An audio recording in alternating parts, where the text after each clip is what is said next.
The difference between the two is the number of widgets or elements that you can automatically kind of port into your website.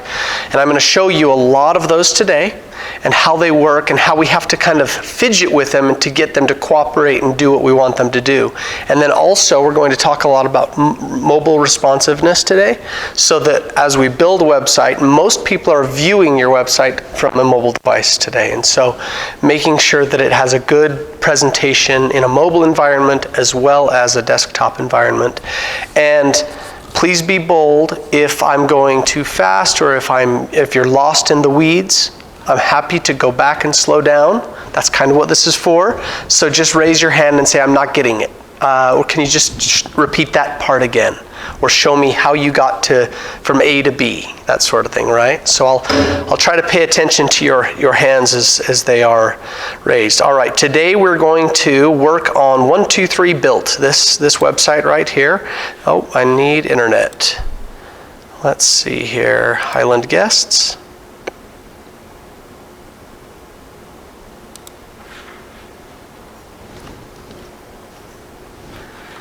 All right, so when you go to log into a WordPress site, let me get into the back end, sorry about that. You will likely do so either through your host provider, if you are hosting with GoDaddy or Bluehost or Hostinger, you can get into the website through there, but it's not the fastest way, because in that instance you have to log into your host provider and then find your way to your website and then edit that way. The fastest way is to simply, if you watch the URL up here, here's the full URL. If you go to the URL and you type in /WP for WordPress admin, just like that. All right? So it's /WP -admin for whoever's the admin of the WordPress site, right? Now, this is every WordPress site. Now, no, I lied. It's not every WordPress site, because you can employ a plugin on the back end that turns this into something different and secure to protect you from people wanting to try to get into your WordPress site. But most WordPress sites, you can quickly tell if it's a WordPress site by typing in WP-admin on the back end and see if it brings up this, which is just a login screen. You'll have to remember your username and your password, but your browser will do that once you log in for the very first time, right? So I'm also going to show you inside of WordPress how to reset that password, just in case you've lost it. All right, I'm not going to log in that way because HTML. Here we go. Okay. Now the reason this flagged me in the first place was because it's an HTTP. That's the protocol, which is not secure. If you're doing any kind of, well, really Google wants you to be an HTTPS to have a security certificate. It's an extra step. It's offered freely through most of your host providers. It's called an SSL. That security certificate basically just turns you from an HTTP into an HTTPS. You won't get flagged by Google anymore, and you're set for e-commerce, for selling things. That's the reason that it was invented. This one doesn't have anything on it yet, so it shouldn't have done that. But let's go ahead and. So you did to set it to the HTTPS? So on. Or just does it on its own? No, on a server. So I'll do that over here. I have the ability to set that on my server side. But if you're hosting with GoDaddy or Bluehost, you can just get into with support and say, hey, will you activate the SSL? There is a nonprofit that provides SSLs for all of them. So if they're trying to sell you one, then they're trying to pull the wool over your eyes, because SSLs are free for the taking. So, all right. I opened up the wrong dashboard, so let's go into the right one. Here we go. All right. Now, when you get into the back end of a website, you're going to be confronted by this dashboard, which doesn't really mean anything, and you don't need to give it a lot of attention. It'll be the first thing to confuse you. Most of the warnings here are things that you can dismiss, but generally it's trying to give you stats on your website. It's trying to tell you if any of your plugins are out of date. The easiest way, though, to see what kind of updates you need, though, is under dashboard over here on the side where it says updates. It'll have a little red flag by it that says 13 or 7, and it means 7 of your theme and maybe 6 of your plugins are needing to be updated. In your plugins, so let me just walk you down through these. Many of the plugins that you install on WordPress, they're going to create a menu item down the left side here. So this one's fairly small, but other websites may be, they may fill up the entire page, and you may even need to scroll down this left menu based on different plugins that you install. I do recommend, my personal recommendation is don't have more than 10 plugins. There's really not a need. If you use something like Elementor, it'll take care of so many of those things that you don't need a lot of additional plugins. And each plugin that you install is a potential security threat for your website that a hacker can get in through if it's not up to date. And it's also, it'll bog down your site. Here on the plugins, you can take any of your plugins and you can enable auto updates. I'm going to go ahead and do that. And while I'm at it, I'm going to install Elementor Pro. So this is an important part of the equation. So whenever I start a website, the very first thing that I do actually before I get into my plugins is I get into my themes. WordPress will offer to you one of its free themes. I don't recommend one of those. All themes come with, how shall I say it? Pre-designed pages, like 100,000 pre-designed templates, right? And it's unnecessary code that you'll wonder, why is my site so slow? And part of it is because of all this unnecessary code that's associated with the theme. I prefer personally the Hello theme because it's themeless, meaning it acts as a theme, but it has no additional code. It's blank. And that blankness allows me to do all of my styling and everything through Elementor, which is a really great builder. So if I wanted to change this theme, you would click up here where it says Add New Theme. And you will see that there is a whole store of thousands and thousands of different themes that people will offer that are pre-designed, pre-built for what they believe is your industry. Okay? This can be a great shortcut if design is like the last thing. If you have no design in you whatsoever, this may be a good way to do it because it's pre-designed and all you have to do is switch out the elements, switch out a picture, switch out the wording, and it may be a good way to do it. As a professional, I can't use any of these because all of my clients' needs are very, very specific. So I'm going to go with the Hello theme. When you choose one, let's say if I wanted to choose this one, I would click install on it, and then it would have me activate it. You can have 5 or 6 different themes installed on your, actually you can have a multitude, but only one of them can be activated at a time. But that's a good way for you to test the difference between different themes and see if there's one that you like better than others. Feel free to take down my information if you ever need advice on a theme. You want somebody to look at it, just send it to me. I'll take a look at it and see if I feel like it's a good one for what your industry is or what you're trying to do. All right, the next thing is plugins. Once my theme is installed, I come here to my plugins, and in this case I have the free version of Elementor already installed on here, but I want to add the professional version. Now the professional version is not available through the marketplace. So if I were looking for one through the marketplace, I'd click here for something like, here's one that I use a lot, duplicate page. I use this one because once you design a page, you can then use this widget to duplicate that page and then switch out the elements. It's a great way to keep your site consistent. So I'm going to install that and activate it.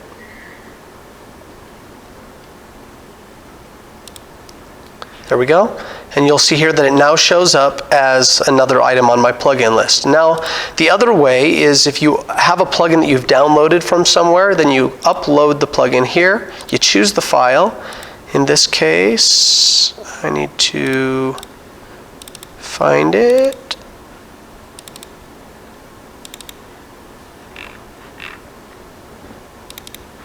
And Elementor Pro 320, that's it.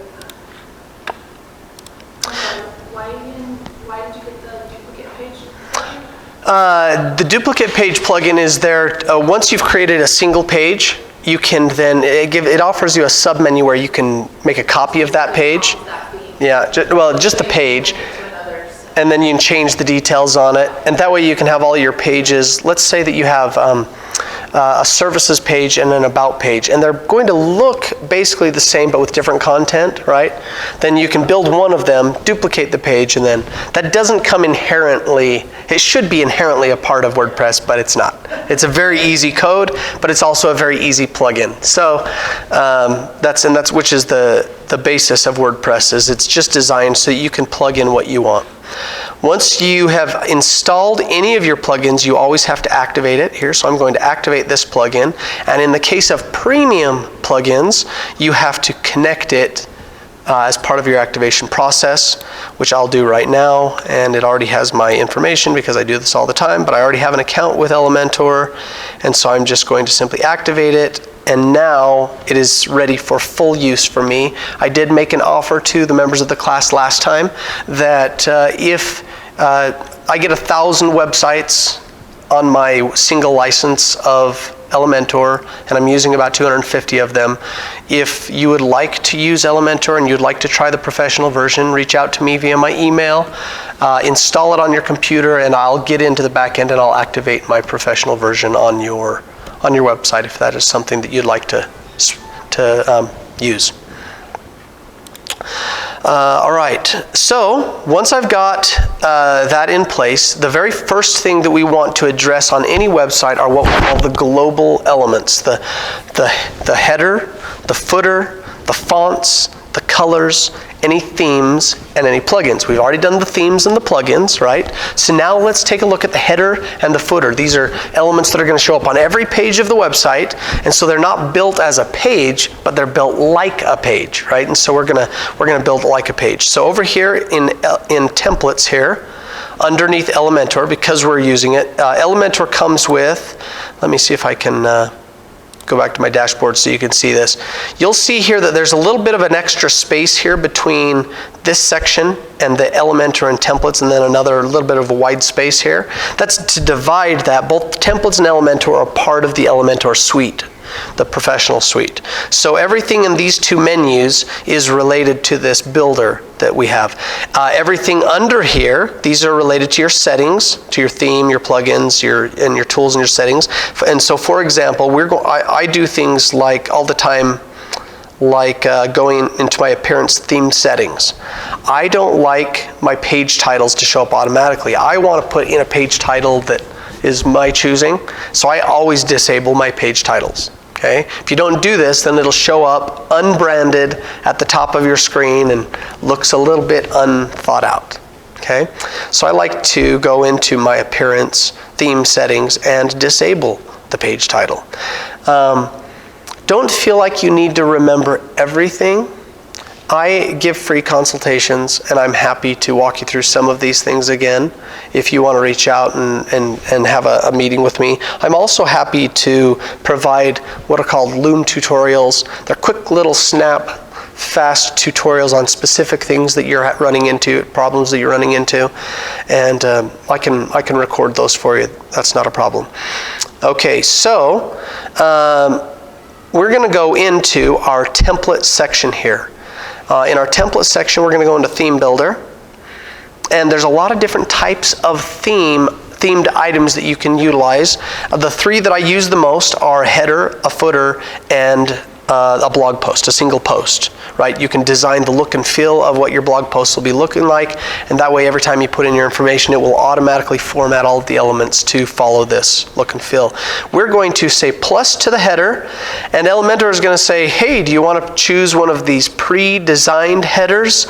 And my answer is always no, I don't ever do pre-designed headers. So I just click X, and it gives me go ahead and continue. It gives me a blank slate. Blank slate is heaven for me. I don't want a template. If you want a template, that's okay. Just know that you're going to have to undo some of it in order to get it where you want it to go. Now we're going to teach you the basics of Elementor, and here's how it goes. We start everything is contained in master containers, okay? The master containers comprise the different sections of a website. So we start off by choosing a master container for our header. In this case, we have to choose the orientation of the elements that are going to go into it. And since it's a header, and I'm likely to want my logo over here with my menu in the middle and maybe a button on the end, or my social media icons, right? I want my elements to flow to the side. So instead of choosing an up-down, I'm going to choose a side-to-side, just like this. Now, you can see here this pink element right here. This gives me my menu and tells me that I've chosen the master container for editing. If I'm going to do a couple of things to edit just this master container. This is the background for all of the elements that I'm going to put inside. Let's say that I want it to be a black background. I will go into Style, where all of my coloring elements are, and you can see here that in Style, I have 4 different subsections: background, background overlay, border, shape provider. I'm going to do all 4 of them so you can see what happens, and eventually we'll settle on a black background. So here, let's say I wanted to make it black, right? That's how I would make it black, or any other color for that matter. I can spin this wheel, and if I want something precise, I can come in here and go 02600E or 00. Yeah, let's oops, delete. There we go. And it gives me that dark blue color. If I have a branded color, you'll want to learn what the hex number is, and then you can use that on the website. Now, when I choose a color like this, let's say that it is my branded color, then instead of just going with it, I am going to take note of this color. Actually, I think it's supposed to be 2 zeros. No, that's fine. I'm going to take note of this color, and I am going to click on the globe right here, which is where I define my global elements, okay? So I'm going to click on the cog, and here I'm going to say, well, I want my primary color to be that color, right? And so I put that in.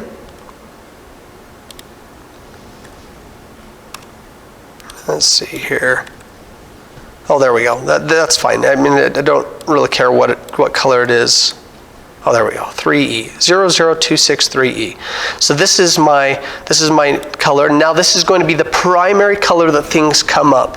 And let's say that I want my secondary color to also be in the blue spectrum, but maybe something a little bit lighter, something that we'll utilize as an accent color, maybe something like this. Okay. So now my primary and accent colors are defined. I can do a secondary color as well for my text. I like my text to be a little bit darker than that, so I'm going to I'll make my text a little bit darker, and for my secondary color here, we're going to choose something else in the blue spectrum, and now I have a homemade color scheme. You can see that they're kind of related to each other, something we can all work with, and then I'm going to hit update at the bottom. When I hit update at the bottom, it saves it to the server, and now it's fixed. I can also click backwards here. I want to do the same thing for my fonts. Let's say that I want to choose now Roboto is a great font, and it comes by default with Elementor. It's kind of like a Helvetica. Let's say that I wanted to do something a little bit different, like DM Serif Display, which is more of this, I don't know, I would call it a girly font, but kind of has a lot of character to it. And for my secondary font, let's say that I wanted to do something more modern like Montserrat. If you go to fonts.google.com, Google has provided thousands of greatly designed free fonts that are available on WordPress. Okay, so fonts.google.com. Is that drop down pulling in the fonts on your computer? Or is No, those pre- no, these are Google fonts actually. So if you have one on your website, like we have to do Poppins. Poppins is already on there. Is it? That's a Google font. But if you have to upload a font, there is it's through a plugin. You install a plugin that will then add an element here that will allow you to upload the font of your choice. So, all right, let's say that for my text, I want my text to also be Roboto's fine for text, and these are good. With those ones, I've now set my primary, secondary, and text boxes, and if you ever need to get back into it, I'll just show you. So we're going to click Update. We're going to get out of this. Actually, I'm going to do one more thing because I always have to do this anyway. I'm going to go back and I'm going to click on Typography. And in Typography, unless you do it, it will define this color for you. But when links show up on your website, it's going to give you some kind of default color, and it might not be the color you want.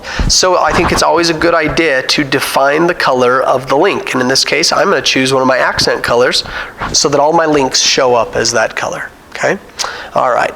So we're going to update that. We're going to back out, and now all of my global elements are set up. My colors, my fonts, my themes, my plugins. Now I just have to get my header and my footer in place, and then the global elements are in place. So let's add a logo. I have not yet uploaded a logo to my media folder.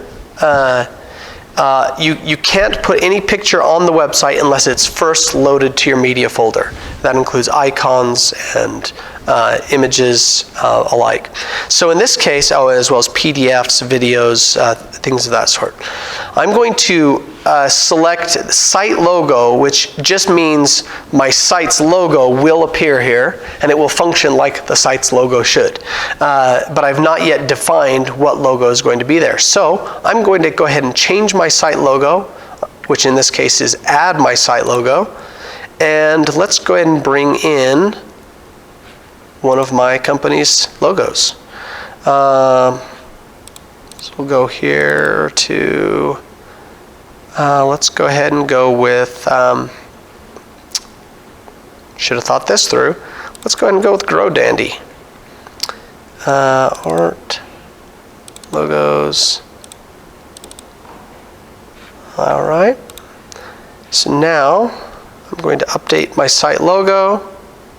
Oh, and I'm going to add a favicon as well. Let me go ahead and upload a favicon. There's my icon. So all right, so I'm going to update that. I'm going to kill the global settings page here, and now it brings up my logo, which, as you can see, doesn't show up so well on that dark colored background, right? So we want to do something else here.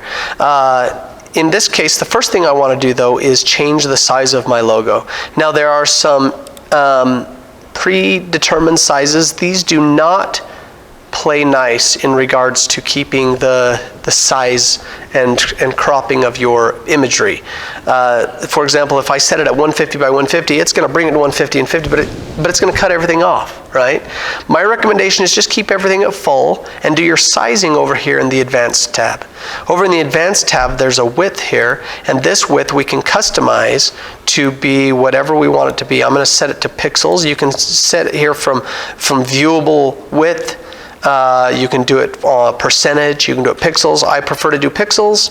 And I can set it to be exactly the size that I want it to be. So let's just say that that's the size I want it to be. And now I can say, oh, I got to go back in and change my background of my master container because I can't see my logo on it. So we're going to come back into the style here. So over here in my navigator, you can see that I'm still clicked on my site logo. Even though I clicked on this, it didn't actually. There we go. Now I've got my container selected. We're going to try to choose one of these others. Nope. Now I can't see the dandy part, right? So we're going to go light gray for my header. All right. In this case, just know that it's okay to play around and to try different things. Now the next thing that I'm going to need I click on this little 9 square icon, which is just my elements, is I'm going to need some kind of menu option.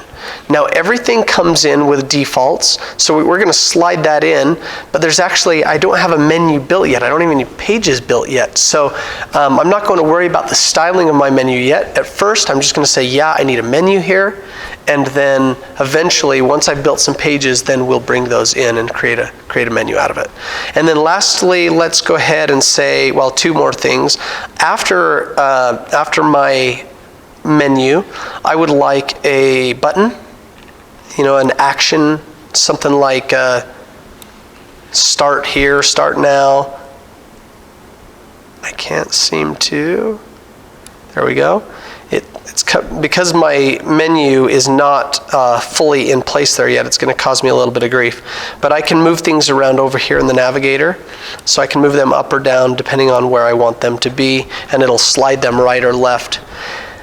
And then lastly, let's add some social media icons. Social media, so I type in social, and all of these elements are available with the Pro version of Elementor, but they're not necessarily available with the free version. So while I'm finding these things very easily, if you just do the free version, you're not going to find them. All right, now you can see that everything is not even Steven. It's not spread out the way that I want it. So I'm going to come in now and I'm going to play around with that. I want it so that my logo sits tightly over here and that all the rest of them, menu, button, and social media, all fall on the other side of the screen, okay? So in order to do that, I'm going to actually have to place these other three items in order for them to shift together and stay together. I'm going to have to place them inside of another container. So now we're a container within a container. So here I have a new container, and this one is also going to be oriented, the direction of the elements are going to flow side to side, not top to bottom, right? They're going to flow side to side. And then I'm going to take my items here, WordPress menu, whoops, I want that to go inside, and I am not having a lot of luck here. Here we go. That one's in, this one's on top, and this one, I want it in this order. Now these three you can see that they're inside there because I can click on there.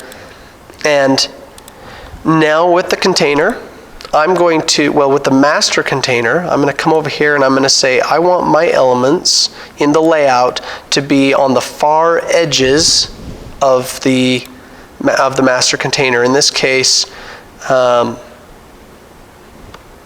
nothing seems to happen. I also don't want my elements to be boxed in. Boxed just means they're going to fall within a 1200 pixel center portion there, which is great for old-fashioned monitors. But for all new monitors, you can go to the edges if you want. So I'm going to say I want it to be full width instead of boxed. This is all in the layout, so a tab of the settings. And now, if I click on this little arrow, it will show me what I've got working. Now my spacing is off, but you can see how that logo slides all the way over depending on what my screen size is. So it can be malleable and adjustable. So it's just going to fit the screen width that I want it to fit. All right, now in this one, I'm going to tell this one that I want it oriented from the right side and to flow backward from there, so that when it shows up, that these show up on the other end of the spectrum, right? Now all of my elements will be there with my menu in the middle, which I don't have items yet for my menu. And then I want everything in this space to be centered vertically. As well as I want in this one, in my master container, I want things to be centered vertically. I also want there to be a little bit of space around them. So let's just say that I'm going to come over here to my advanced where all of my padding and margins are. And I'm going to say I want my left and right to be 50 pixels. I want everything to be pulled in 50 pixels from the sides. And I want there to be a 20 pixel top and bottom so that I have a little bit of breathing space. So I'm just going to come in here and put 20 first of all, and then I'm going to disconnect them in order to put 50 on the right and the left. There we go. So now you see I've got a little bit of space. Maybe 10 is enough for my top and my bottom. So now when I view it, you can see here that I've got a header space and my elements are pushed over to the edges, though that's not as far as I would think it would be for 50. Let me see what's going on here.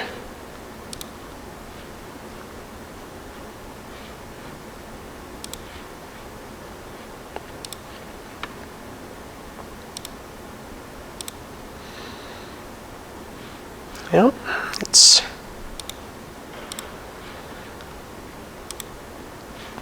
not sure why that's something I would have to troubleshoot. I'm not going to troubleshoot it in the class, but something that I'd have to troubleshoot. And you can see here that it's given me a space for my menu, but I don't have any of my menu items in yet.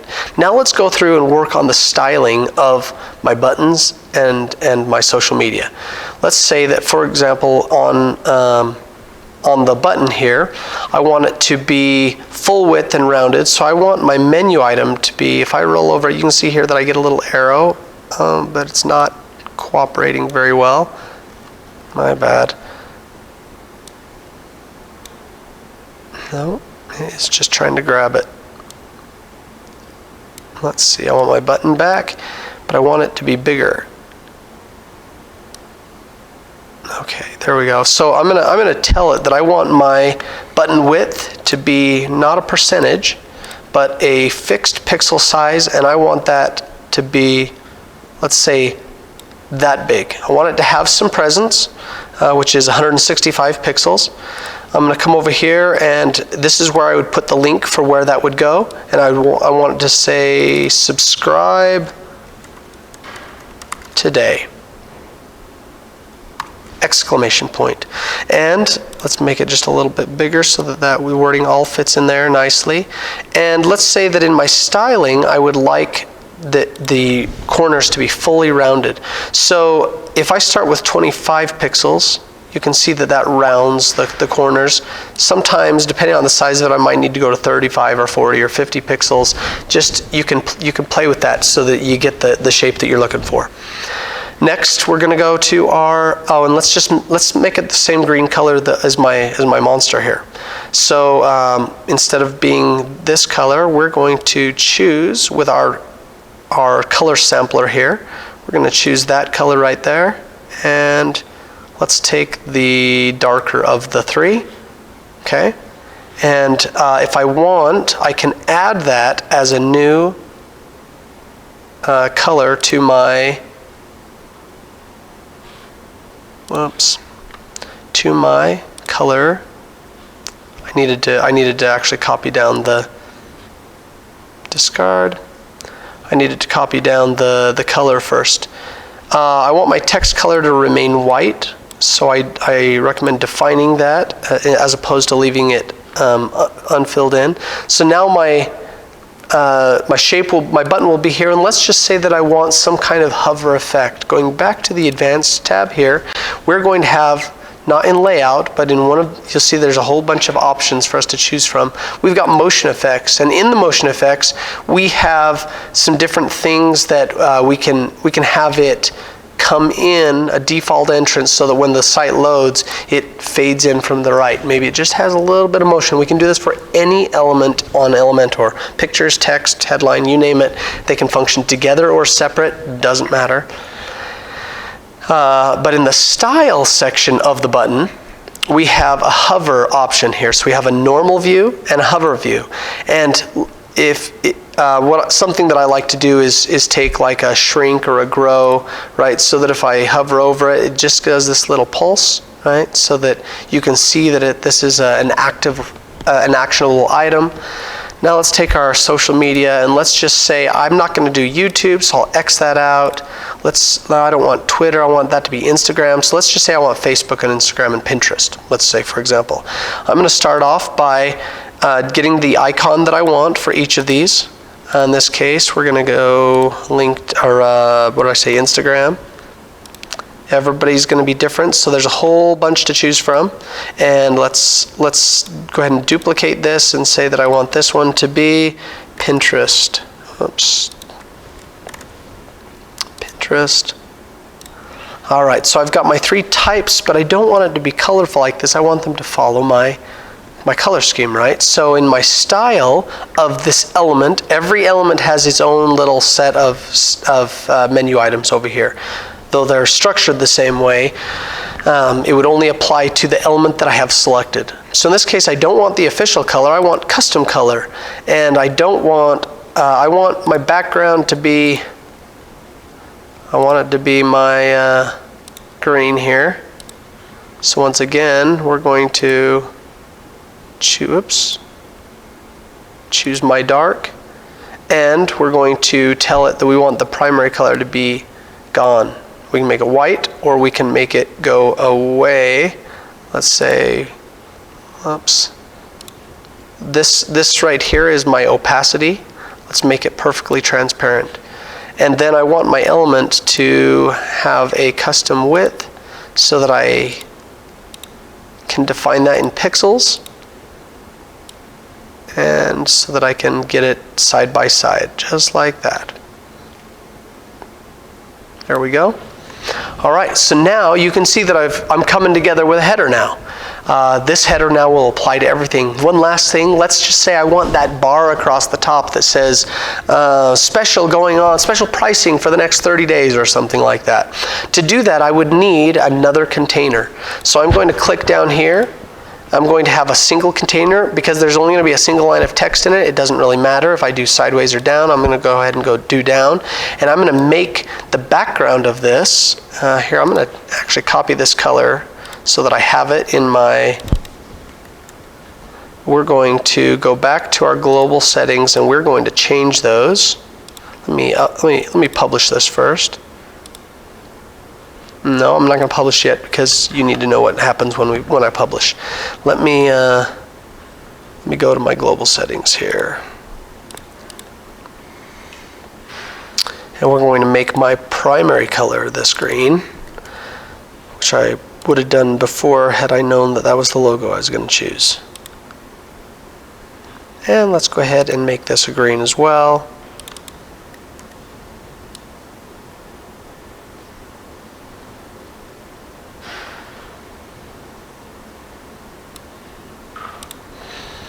Okay.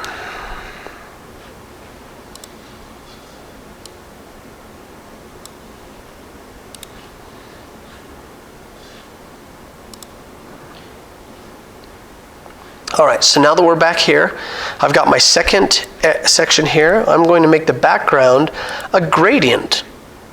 Since that's one of the options, we'll do a dark green to a light green. And you'll see that it gives it a little bit of dimension to it. But I don't want it to be really big. Let me put a text element in there. I have two types of text elements, basic text elements. I have a heading and a text editor. In this case, I'm just going to do the heading. I just want a single line of text and I can make it whatever I want. It comes in with the default primary font. Headings always do. I'm going to switch that out and I'm going to say by special pricing for the next 30 days. Click here to get started. All right, so with anything that I have here, I can, in my style, I can center it. I can play with the typography, meaning I can say, oh, I don't want it to be the serif font. I want it to be, you know, maybe I want it to be my secondary font. Yeah, let's go with Montserrat. Only let's make it white in color. And let's bold it. Here the weight is currently 400. Let's make it 600 so that it's a little thicker. It's definitely bigger than I want. Let's take that down to a 18 size. There we go. Something that it's still readable, but it's not so in your face. And then let's take this and move it up above my, you see how easily things move? This is why I love Elementor, because it's so easy to navigate and move things around. Anyway, I move it up above instead of below, and now I've got my header template just the way that I need it to be. I can, just so that you're aware, I'm going to copy this, and then I'm going to publish and add a condition. The condition is that I want this to appear on every page of the site, so entire site. We're going to save and close that, and then we're going to head back and we're going to do the footer just a little bit faster since the process is the same. I'm going to go back to Theme Builder here. I'm going to choose this time the plus symbol next to the footer. For the footer, we're going to say, no, I don't want to copy. Only down here, I'm going to paste the header again. Even though I'm using it for the header, I want to use that logo again at the footer. But instead of a menu, maybe I'm going to put my address here. So let me go ahead and delete the menu. Of course, a lot of people use different menus, like footer menus, right down in the menu. So that's not a bad thing to have. But let's just say that for the purposes of this, I want there to be a couple more containers. So we're going to duplicate this container. And maybe in this one, I want, let me delete these elements. Right click and delete. And I want to bring in a menu again, but I want this to be a vertical menu. Instead of horizontal. We're going to make this a vertical menu. And I don't have any menus selected yet, but I'll create a footer menu that it will then become. On this side, I want these to move top to bottom now instead of side to side. And let's add one more box here, duplicate, for, let's say, our contact information, or we'll bring in a text editor, and this is going to be 12345 North Street name. If you hit enter, it will do a full break between the lines, but if you want these to be close together, do shift enter, and it will do what's called a div, and it'll bring it right underneath. And here you do city, state, and zip 0000 for this. And then if I wanted to put anything in here, like my phone number, 801-555-1234, and email info at email.com. Okay, so now I have the elements. Let's say that I want these. You can do it like this, or even better, I'm going to pull that back out now. I'm going to delete that. Just wanted to show you how to do it. You can also do in Elementor an icon list. And an icon list will allow you to make it a little bit better. So in this case, I'm going to paste in the first parts of that. I'm going to paste in my address and change it out for a map symbol. Here we go. And so we can customize this to be a little bit more. Let's say I'll put in my phone number.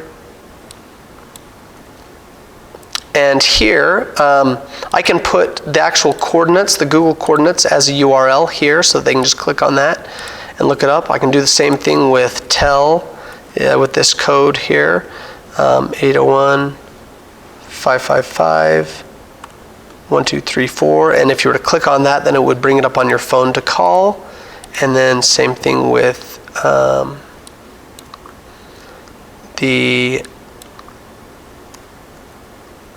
if I go mail to, then it will turn that into, it'll open up their mailer so that they can just immediately mail you. So now I've got some various, on this one I am going to go back and make 50 the standard for the entire site, or for my padding. So I've got a little bit more to work with down there. And let's say that I want this, which is no longer, it's interesting that it's, let's see what it looks like when that is not 295. I don't know what game it's playing, but that is not 295. Let's say I want my logo to be about like that. There we go. And now I've got a footer and a header. Oh, and let's do one more thing. Let's add a copyright line underneath. This will be on its own thing. We'll go side to side, and we'll make this a little bit darker in color.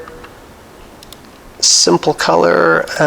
Let's just go a little bit darker on the gray, and we'll bring in a text editor, which we'll make white, and it will be our copyright information, right? Anyway, don't need to actually do that. So we're going to publish this. We want this to also show up on the entire site. Save and close, and now we are ready to start adding content to our website. I realized that was quite a bit. We're 45 minutes in. What kind of questions do you have so far?